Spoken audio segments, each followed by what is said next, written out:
YouTube, how's it going? Rob, Chicken Ranch Homestead. Hey, we're in the neighbor's 5 acres of woods. They had lumbered out last year, well, beginning of this year. Here's my big dumb dog running around. So we're back here collecting some firewood. Found some Shag Bark Hickory, which I really like to burn. Nice smell. I mean, can also smoke with it, right?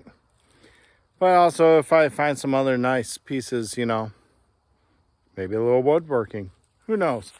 But we're back here. I'm across a bunch of shag bark here right now.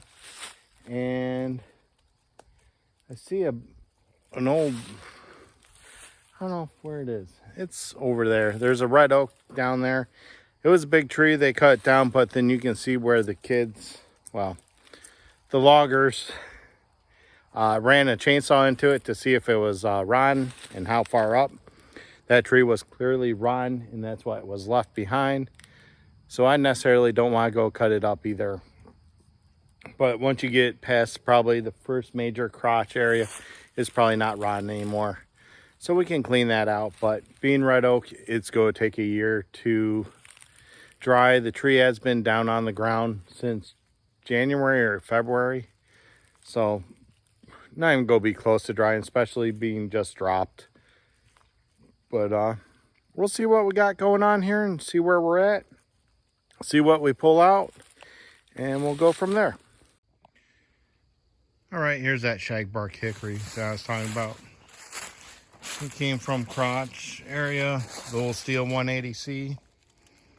But it has a very distinctive shaggy bark. And it's really nice. It makes nice wood to burn with. Makes really nice hammer handles too. And great for smoking meat. But that's where we're at right now. Let's see what else we can do.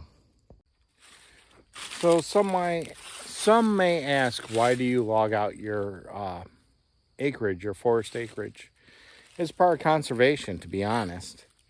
A lot of these trees get to a point of really big and then they just die off. So we can take a look over here and see this huge stump off a red oak.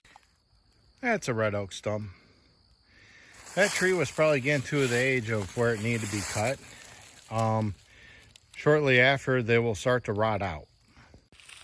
Once they start to rot out, yeah, there's other stuff that happens, you know, biodiversity and whatever, but then that tree loses its value and it really doesn't become a renewable resource. If it dies, it just falls, it rots out. It gives back to the earth, but there's something lost, something missing. There's enough leaves and other small saplings that don't make it that refeed the earth and the soil here. But all this big stuff, you thin it out, it allows the smaller stuff to grow again. So when you look around, there's a bunch of small trees in there. Those small trees one day will be big trees. They might not be able to log it, but someone will log it in time. So that's why they do that. They cut down the big trees, allow the small trees to grow. It's a cycle. You can log out every, 20 years or so. Some people will log out every 40 because they clear cut. I believe my neighbor clear cutted because the ground is really never dry. So he probably went in there and had him clean it all out. I know he brought in 100,000 square feet of boards.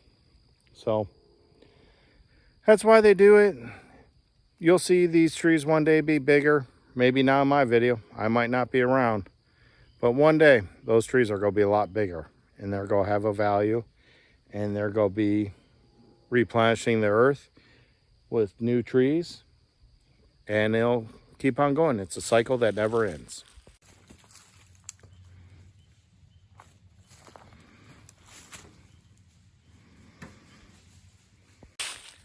All right, so there we go. Cut some wood. Didn't really film the cutting. Didn't bring the gear with.